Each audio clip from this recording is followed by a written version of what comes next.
Did you know you can make your own Italian seasoning in just a few minutes? If you're growing herbs in your garden, you may already have everything you need.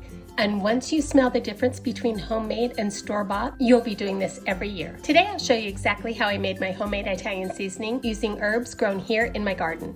I'm also still using my hydroponic kitchen garden to grow fresh herbs during the cold winter months. One of my favorite parts of summer is walking through the garden and gathering fresh herbs. These have been the easiest things I've ever grown. Today I'm going to harvest oregano, basil, thyme, parsley, and marjoram. These 5 herbs create a wonderfully balanced Italian seasoning that's perfect for soups, pasta sauces, pizza, lasagna, roasted vegetables, garlic bread, and so many other recipes. There's also something so satisfying about stepping into your own garden instead of the grocery store. Before turning these herbs into seasoning, they need to be completely dried. So I harvest them, wash them, put them through my salad spinner, and then there are several ways to dry them completely. My preferred method is to hang them and let them air dry. I think they look so pretty hanging in the pantry and they smell amazing. You could also use a food dehydrator, dry them in your oven on a very low temperature, or even freeze dry them. I enjoy freeze drying because it preserves so much of the color and the flavor, but it also warms up the room where the freeze dryer is running. So during the hot summer months, I prefer to hang the herbs in my kitchen to dry. Once your herbs are dry, it's incredibly easy. For my blend, I've used 2 tablespoons oregano, 2 tablespoons basil, 1 teaspoon parsley, 1 tablespoon marjoram,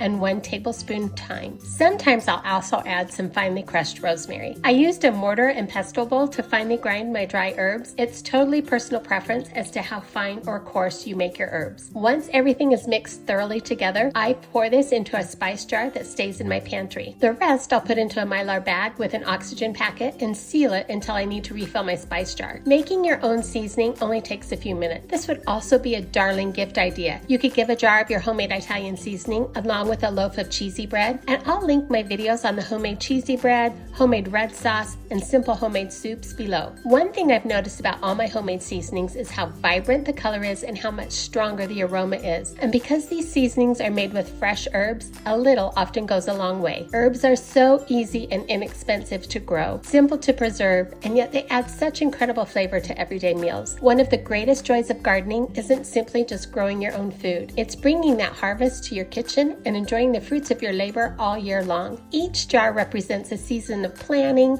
work, patience, and it also comes with the satisfaction of creating something with your own hands. That's one of the ways we can live richly in retirement, not by spending more, but by making the most of what we already have. If you're enjoying following along with our Garden to Pantry series, I'd love to have you subscribe and join us here at 2 Again, where we share gardening, food preservation, family traditions, and simple ways to help you live richly in retirement. I'd love to hear your ideas in the comments. Thanks for watching.